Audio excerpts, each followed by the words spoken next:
जय हिंद साथियों। बिहार पुलिस के लिए महत्वपूर्ण क्वेश्चन है। देखिएगा ये 25 क्वेश्चन का सेट है, क्योंकि ये बहुत ही महत्वपूर्ण क्वेश्चन का है। ठीक है, क्योंकि ये सारा क्वेश्चन लूसेंट से लिया गया है। आप इसको देख सकते हैं, इसको इजी मत समझिएगा, क्योंकि ये जो है बिहार दरोगा पूछा के प्रश्न है, इसलिए आपको लाया जा रहा है कि आप देख सकते हैं कि बिहार दरोगा में भी ऐसा क्वेश्चन पूछा जा रहा है। इसीलिए आपको बिहार पुलिस के लिए अभी से आपको ज़्यादा भारी क्वेश्चन लाया जा रहा है। ठीक है, इसको देख सकते हैं आप लोग। ठीक है, आप लोग इसको 25 में से देखिए कितना सही कितना गलत करते हैं। आप कमेंट हमको लास्ट में बता दीजिएगा कि 25 में से आपका कितना सही कितना गलत हुआ है। ठीक है, आप न्यू आए हैं चैनल पे तो लाइक एंड सब्सक्राइब कर दीजिएगा। अपने दोस्तों के साथ जरूर शेयर कीजिए जो कि बिहार पुलिस से तैयारी करते हुए, उनको बोल दीजिए कि लूसेंट का अब सीरीज चल रहा है। लगातार आपका 6 को सेट लूसेंट का हो चुका है, ये आज 7वां होने वाला है। इस चीज़ को क्यूज को आप देख सकते हैं। ठीक है, हम आपका समय बर्बाद नहीं करेंगे, कम से कम ज़्यादा क्वेश्चन देने की कोशिश करेंगे। हम आपका डायरेक्ट चलते क्वेश्चन की ओर में। ठीक है, सेशन अच्छा लगता हो तो एक लाइक जरूर कर दीजिएगा, क्योंकि लाइक किए बिना ही चले जाते हैं आप लोग। ठीक है, क्वेश्चन कहता है, आपके सामने जो स्क्रीन पे दिख रहा है उनको देखिए। क्वेश्चन क्या कहता है, इनमें से एक आवश्यक अमीनो एसिड है, इन्हें बता दीजिए क्या है। इनमें से एक आवश्यक अमीनो एसिड है। देखिए 4 ऑप्शन में से राइट आंसर क्या होगा बता दीजिएगा सभी।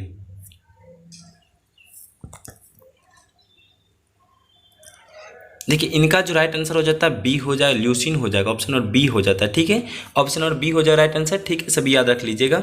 हम चलते क्वेश्चन नंबर 2 में। क्वेश्चन नंबर 2 में कहता है क्या, भारत में फ्यूचर इंजीनियर पूछा जा रहा है, भारत में फ्यूचर इंजीनियरिंग प्रोग्राम किसके द्वारा शुरू किया गया है बता दीजिएगा सभी। राइट आंसर क्या होगा 2 नंबर का। क्वेश्चन को ध्यान समझिएगा, भारत में फ्यूचर इंजीनियरिंग जो है प्रोग्राम किसके द्वारा शुरू किया गया है। 4 ऑप्शन में से राइट आंसर क्या होगा बता दीजिएगा सभी। ठीक है,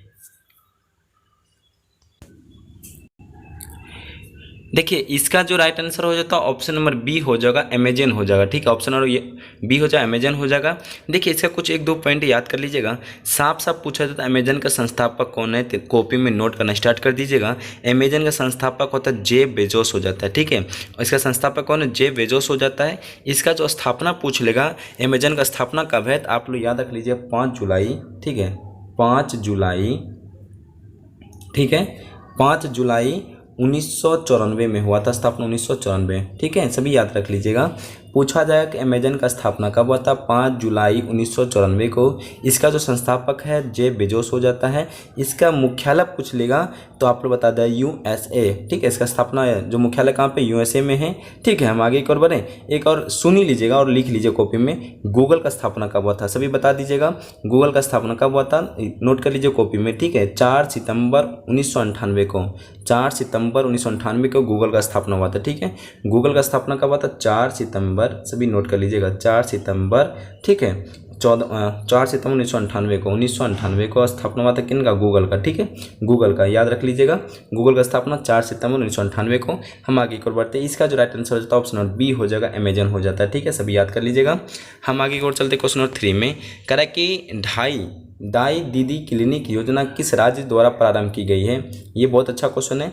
दाई दीदी क्लिनिक योजना किस राज्य में द्वारा प्रारंभ किया गया बता दीजिए। इसका राइट आंसर क्या हुआ 3 नंबर का। देखिए इसका आंसर है दाई दीदी क्लिनिक जो योजना है छत्तीसगढ़ राज्य के द्वारा प्रारंभ किया गया। छत्तीसगढ़ जो ऑप्शन नंबर बी हो जाता है। ठीक है, ऑप्शन नंबर आपका बी हो जाए, छत्तीसगढ़ द्वारा प्रारंभ किया गया है। ठीक है, पूछा जा रहा है कि दाई दीदी क्लिनिक योजना जो छत्तीसगढ़ राज्य द्वारा प्रारंभ की गई है, सभी याद कर लीजिएगा। इनका जो लॉन्च हुआ था 19 नवंबर 2020 में शुरू किया गया था। ठीक है, इसका जो योजना हुआ था 19 नवंबर 2020 में शुरू किया गया था, सभी याद कर लीजिएगा। हम आगे की ओर बढ़ते हैं क्वेश्चन नंबर 4 में। क्वेश्चन 4 में कहता है ग्रीष्म ऋतु में होने वाली वर्षा को कहाँ आम्र वर्षा नाम से जाना जाता है बता दीजिएगा। क्वेश्चन कहता है ग्रीष्म ऋतु में होने वाली वर्षा को कहाँ आम्र वर्षा के नाम से जाना जाता है बता दीजिए। राइट आंसर क्या होगा।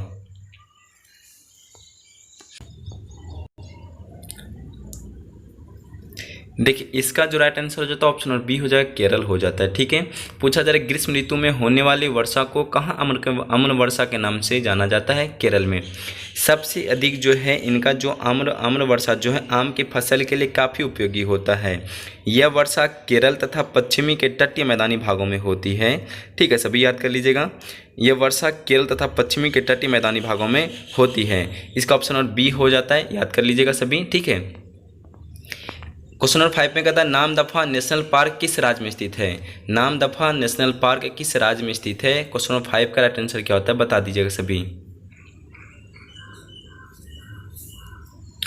देखिए क्वेश्चन कहता है कि नामदफा नेशनल पार्क किस राज्य में स्थित है। इसका जो राइट आंसर हो जाता है अरुणाचल प्रदेश। नामदफा नेशनल पार्क अरुणाचल प्रदेश में स्थित है। ऑप्शन नंबर आपका सी हो जाता है। ठीक है, ऑप्शन नंबर सी हो जाता है। कुछ पॉइंट को सुनिएगा। मानस राष्ट्रीय उद्यान काजीरंगा राष्ट्रीय उद्यान असम में स्थित है। मानस राष्ट्रीय उद्यान काजीरंगा राष्ट्रीय उद्यान कहाँ पे स्थित है? असम में स्थित है।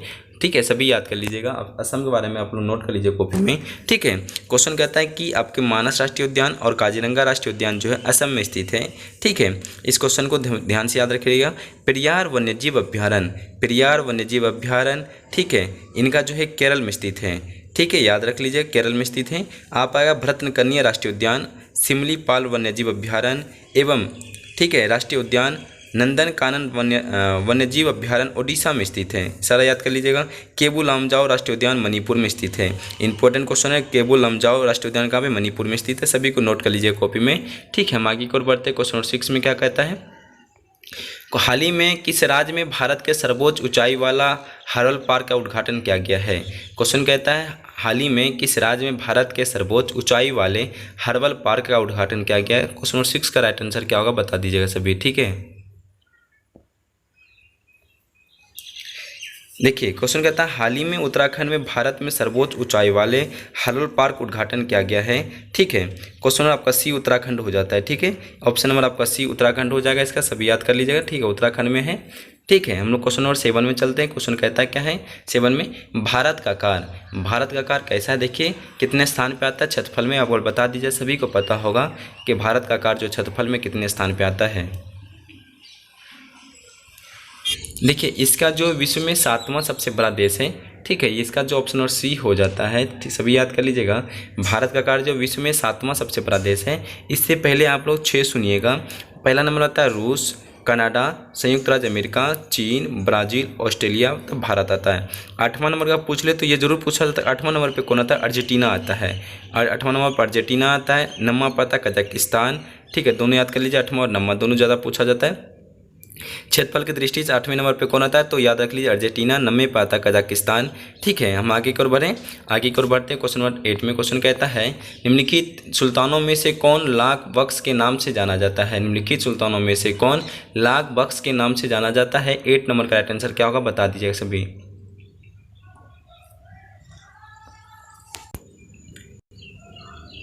क्वेश्चन कहता है सुनिएगा ध्यान से, निम्नलिखित सुल्तानों में से कौन लाख बख्श के नाम से जाना जाता है? इसका जो राइट आंसर हो जाता है कुतुबुद्दीन ऐबक हो जाएगा। ऑप्शन सी हो जाता है कुतुबुद्दीन ऐबक। सभी नोट कर लीजिए कॉपी में। इसका राइट आंसर होता है कुतुबुद्दीन ऐबक हो जाता है। क्वेश्चन 9 में चलिएगा। राजीव गांधी खेल रत्न पुरस्कार का इनाम राशि क्या है?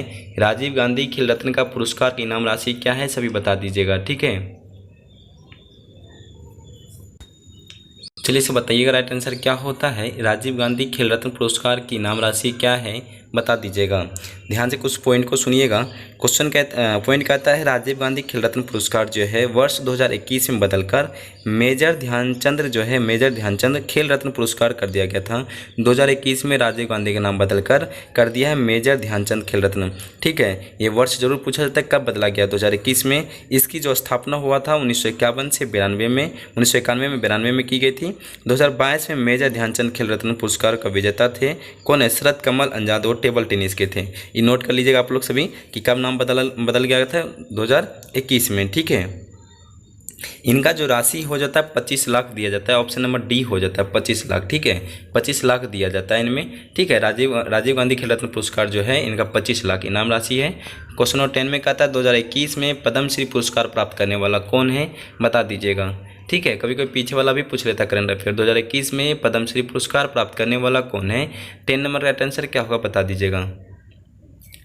इसका जो राइट आंसर हो जाता है ऑप्शन नंबर ए हो जाता है पी अनीता हो जाता है। ठीक है, इनका जो राइट आंसर हो जाता है पी अनीता हो जाएगा। 2021 में पद्मश्री पुरस्कार प्राप्त करने वाली पी अनीता है। ठीक है, सभी याद कर लीजिए। 2021 में पद्मश्री 102 व्यक्तियों को मिला था। याद कर लीजिए कितने व्यक्तियों को मिला था? 102 व्यक्तियों को मिला था पद्मश्री। सभी याद कर लीजिएगा। हम आगे की ओर बढ़ते हैं। क्वेश्चन नंबर 11 में क्या कहता है? लूसी ब्राउन्ज का संबंध निम्नलिखित में से किस खेल से है? 11 नंबर का राइट आंसर क्या होता है? लूसी ब्राउन्ज का संबंध निम्नलिखित में से किस खेल से है? 11 नंबर का राइट आंसर क्या होगा बता दीजिएगा सभी।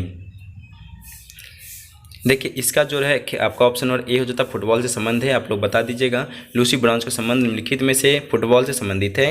क्वेश्चन नंबर 11 का ऑप्शन नंबर ए हो जाता है। क्वेश्चन 12 का देखिए क्वेश्चन, रानी रामपाल एक प्रतिष्ठित खेल प्रतिभा किस खेल से संबंधित है। साफ साफ क्वेश्चन कर रहा है रानी रामपाल जो है किस खेल से संबंधित है, बता दीजिएगा 12 नंबर का। ठीक है, देखिए इसका जो हो जाता है आप लोग का, रानी रामपाल एक खेल प्रतिभा हॉकी से संबंधित है।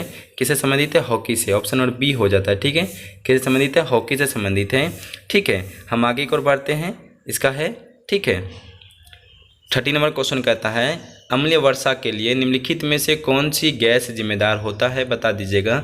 अम्लीय वर्षा के लिए निम्नलिखित में से कौन सी गैस जिम्मेदार है, इनका जो राइट आंसर होता है बता दीजिएगा सब। देखिए इसका जो है ऑप्शन नंबर डी हो जाता है, सल्फर डाइऑक्साइड SO2 है। अम्लीय वर्षा के लिए निम्नलिखित में से कौन सी गैस जिम्मेदार है, सल्फर डाइऑक्साइड SO2 हो जाता है, सभी याद कर लीजिएगा। 14 नंबर क्वेश्चन देखिए, क्वेश्चन कहता है कि औरंगजेब की मृत्यु के समय मराठा साम्राज्य का नेतृत्व किसके पास था। औरंगजेब की मृत्यु के समय जो था मराठा साम्राज्य का नेतृत्व किसके पास था, बता दीजिएगा सभी। 14 नंबर का राइट आंसर क्या होता है? देखिए औरंगजेब की मृत्यु के समय 1707 ईस्वी में मराठा साम्राज्य का नेतृत्व क्या था, ताराबाई के पास था। किनके पास था? ताराबाई के। ऑप्शन नंबर डी हो जाता है। ठीक है, नोट कर लीजिए सभी। पूछा जा रहा है कि औरंगजेब की मृत्यु के समय में 1707 ईस्वी मराठा साम्राज्य का नेतृत्व ताराबाई के पास था। ठीक है, किनके पास था? ताराबाई। ऑप्शन नंबर डी हो जाता है। 15 नंबर का क्वेश्चन देखिए, 15 नंबर का क्वेश्चन कहता है, कोटोपैक्सी पर्वतीय चोटी किस देश में स्थित है। सारा क्वेश्चन टॉप लेवल का है। आप लोग ना देखिए सेशन अच्छा लगता हो तो एक लाइक भी कर दिया कीजिएगा। सारा क्वेश्चन बहुत इंपॉर्टेंट सब ढूंढ के लाते हैं आप लोग के लिए, इतना सारा तो मेहनत जरूर करते हैं आप लोग, तो मेहनत का फल जरूर दीजिएगा। कोटोपैक्सी पर्वतीय चोटी किस देश में स्थित है? 15 नंबर का आंसर क्या होगा, बता दीजिएगा सभी। ठीक है, देखिए कोटोपैक्सी पर्वत चोटी जो है इक्वाडोर में स्थित है। ठीक है, कहाँ पे स्थित है? इक्वाडोर में। सभी याद कर लीजिए, ऑप्शन नंबर सी हो जाता है, इक्वाडोर है। ठीक है, पूछा जा रहा है कोटोपैक्सी पर्वत चोटी जो किस देश में स्थित है, ऑप्शन नंबर सी हो जाता है, इक्वाडोर। 15 नंबर का ऑप्शन नंबर सी होता है, इक्वाडोर। कुछ और पॉइंट को सुनिए, क्वेश्चन का पूछेगा आपसे, किलिमंजारो कहाँ स्थित है, बता दीजिए किलिमंजारो कहाँ स्थित है। ठीक है, आप लोग सब वेट करें, कहाँ है किलिमंजारो। देखिए ये है दक्षिण अफ्रीका का है किलिमंजारो। ठीक है, किलिमंजारो कहाँ स्थित है? दक्षिण अफ्रीका में है। एकांग गुहा, ये सब बहुत इंपॉर्टेंट है क्वेश्चन। एकांग गुहा कहाँ का? चिली का है। एकांग गुहा कहाँ का? चिली का है। पूछा जाता है एटलस जो है अफ्रीका देश में है। ठीक है, एटलस कहाँ पे? अफ्रीका देश में है। ठीक है, रॉकीज पूछे, रॉकी उत्तरी अमेरिका में है। एंडीज पर्वत दक्षिण अमेरिका का है। एक बार रिवीजन कर लीजिएगा, किलिमंजारो दक्षिण अफ्रीका का है, एकांग गुहा चिली का है, एटलस कहाँ का? अफ्रीका का है, रॉकीज उत्तरी अमेरिका है, एंडीज आपका दक्षिण अमेरिका है। सारा वीडियो को रोक के लिख लीजिए कॉपी में, सारा इंपॉर्टेंट ये 4-5 में से एक आएगा ही आएगा, हर साल आता है, हर बार एग्जाम में आता है। ठीक है, हम लोग क्वेश्चन नंबर 16 का देखिए, क्वेश्चन कहता है, पृथ्वी पर जीवन की उत्पत्ति कब हुई थी। पृथ्वी पर जीवन की उत्पत्ति कब हुई थी, बता दीजिएगा।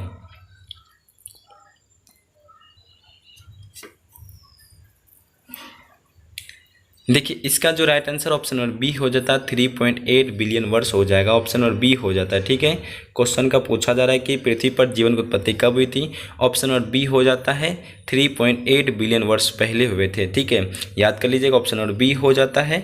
हम आगे की ओर बढ़ें, आगे की ओर क्वेश्चन कहता है 17 नंबर का, राजस्थानी भाषा में लघु कहानी का शीर्षक जिसे साहित्य अकादमी पुरस्कार प्रदान किया गया था वह है कौन, बता दीजिएगा। क्वेश्चन कहता है आप लोग से, राजस्थानी भाषा में लघु कहानी का शीर्षक जिसे साहित्य अकादमी पुरस्कार प्रदान किया गया था वह है, देखिए 17 नंबर का आंसर क्या होगा। देखिए ऑप्शन नंबर बी हो जाता है, बड़ा की बात हो जाता है। 2 राजस्थानी बीकानेर डॉक्टर नंदकिशोर आचार्य व हनुमान नगर के राम स्वरूप किसान को यह साहित्य अकादमी पुरस्कार मिला था। ठीक है, इनका जो ऑप्शन नंबर आपका बी हो जाता है राइट आंसर, बड़ाकी की बात हो जाएगा। सभी नोट कर लीजिए कॉपी में, थोड़ा हाई लेवल का ये क्वेश्चन था। ठीक है, ये दरोगा लेवल का क्वेश्चन था, नोट कर लीजिए, तो फिर भी पढ़िएगा जरूर इसको।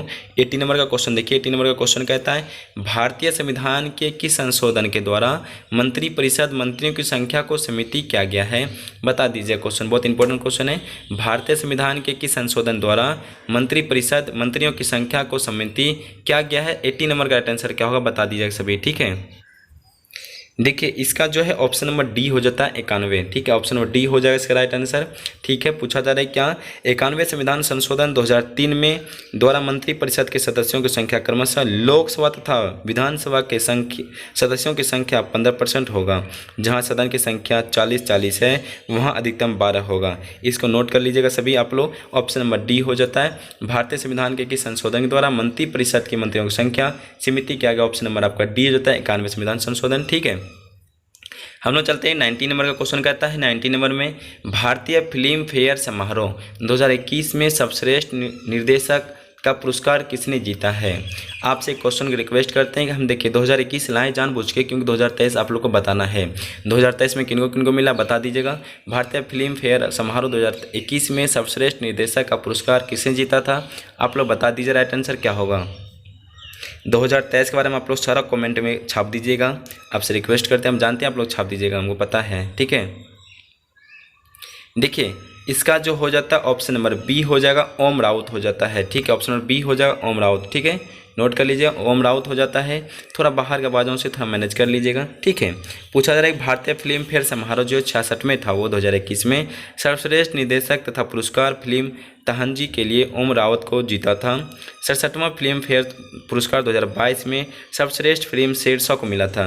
ठीक है, किनको मिला था, शेरशाह को। याद कर लीजिएगा सभी आप लोग। तो 67वां जो फिल्म फेयर 2022 का था सर्वश्रेष्ठ फिल्म को शेरशाह को मिला था। हम आगे की ओर बढ़ते हैं, देखते हैं इसका आगे क्वेश्चन क्या है। 20 नंबर क्वेश्चन कहता है निम्नलिखित में कौन मुद्रा राक्षस का रचनाकार था। पूछा जा रहा है 20 नंबर में निम्नलिखित में से कौन मुद्रा राक्षस का रचनाकार था, बता दीजिएगा सभी। देखिए इसका जो है राइट आंसर हो जाता है option number B Vishakha Datt हो जाता है। ऑप्शन नंबर क्या हो जाएगा, बी हो जाएगा राइट आंसर, विशाखा दत्त हो जाएगा। निम्नलिखित में से कौन मुद्रा राक्षस का रचनाकार था, उसका ऑप्शन नंबर बी हो जाता है, विशाखा दत्त हो जाता है। आगे की ओर बढ़ते 21 में। 21 का क्वेश्चन कहता है स्वतंत्र भारत के प्रथम गवर्नर जनरल कौन थे, बता दीजिएगा सभी। 21 का क्वेश्चन कहता है स्वतंत्र भारत के प्रथम गवर्नर जनरल थे। 21 का राइट आंसर क्या होता है सभी बता दीजिएगा। ठीक है, देखिए इसका जो राइट आंसर हो जाता है लॉर्ड माउंटबेटन हो जाता है, इसका ऑप्शन नंबर बी हो जाएगा। ठीक है, सभी बता दिए होंगे हम लोग, पता है लॉर्ड माउंटबेटन हो जाएगा। स्वतंत्र भारत के प्रथम गवर्नर जनरल कौन थे, लॉर्ड माउंटबेटन थे, सभी बता दीजिएगा। 21 का राइट आंसर ऑप्शन बी हो जाएगा। 22 का क्वेश्चन कहता है विश्वतीय वर्षा वन को ब्राज़ील के किस नाम से जाना जाता है। विश्वतीय वर्षा वन को ब्राज़ील के किस नाम से जाना जाता है। 22 का राइट आंसर क्या होगा, बहुत इंपॉर्टेंट क्वेश्चन बता दीजिएगा। विश्वतीय वर्षा वन को ब्राज़ील के किस नाम से जाना जाता है। 22 का राइट आंसर क्या होता है बता दीजिएगा सभी। देखिए इसका जो राइट आंसर हो जाता है ऑप्शन नंबर ए हो जाएगा, विश्वतीय वर्षा वन को ब्राज़ील के सिल्वास के नाम से जाना जाता है। ऑप्शन नंबर ए हो जाता है सिल्वास। ठीक है, ऑप्शन नंबर ए हो जाएगा आपका। सभी याद क्वेश्चन का ऑप्शन नंबर देख लीजिएगा। 22 का right answer option number A होता है। 23 का क्वेश्चन कहता है क्या है, देखिए आयरिश सागर स्थित है, कहाँ बता दीजिएगा। आयरिश जो है सागर स्थित है। 23 का राइट आंसर क्या होता है बता दीजिएगा सभी। ठीक है, देखिए इसका जो राइट आंसर हो जाता है ऑप्शन नंबर डी हो जाता है ब्रिटेन के पश्चिम में। ठीक है, ऑप्शन नंबर डी हो जाता है ब्रिटेन के पश्चिम में। ठीक है, हम लोग 24 का क्वेश्चन देखते हैं। 24 का क्वेश्चन कहता है कौन सा चीनी यात्री चंद्रगुप्त द्वितीय के शासनकाल में भारत आया था। बहुत इंपॉर्टेंट क्वेश्चन है, बहुत बार पूछा गया है। कौन सी चीनी यात्री चंद्रगुप्त द्वितीय के शासनकाल में भारत आया था। 24 का राइट आंसर क्या होता है सभी बता दीजिएगा। ठीक है, तो ऑप्शन नंबर डी हो जाता है फयान हो जाएगा। ऑप्शन नंबर डी हो जाएगा फयान। कौन सी चीनी यात्री चंद्रगुप्त द्वितीय के शासनकाल में भारत आया था, फयान आया था। ठीक है, आप लोग सभी नोटिस कर लीजिएगा, नोट कर लीजिएगा। 24 का ऑप्शन डी हो जाता है फयान। हम लास्ट क्वेश्चन सेशन का देखिए 25 का क्वेश्चन कहता है किस माह में भारतीय वायुसेना दिवस मनाया जाता है। बहुत इंपॉर्टेंट क्वेश्चन सभी बता दीजिए कमेंट में। ठीक है, किस माह में भारतीय वायुसेना दिवस मनाया जाता है। 25 का राइट आंसर क्या होता है बता दीजिएगा सभी। ठीक है, देखिए इसका जो राइट आंसर हो जाता है अक्टूबर में हो जाता है। ठीक है, महीना हो जाएगा अक्टूबर। ठीक है, किस माह में भारतीय वायुसेना दिवस मनाया जाता है, अक्टूबर में मनाया जाता है। 25 का ऑप्शन नंबर बी हो जाता है अक्टूबर। देखिए सेशन कैसा लगा आप लोग बता दीजिएगा, तो मेहनत का फल जरूर दीजिएगा। लाइक एंड सब्सक्राइब जरूर कर दीजिएगा। ठीक है, अपने दोस्तों के साथ शेयर जरूर कीजिएगा। आप लोग कमेंट बता दीजिएगा आप लोगों का कैसा लगा। धन्यवाद सभी को दिल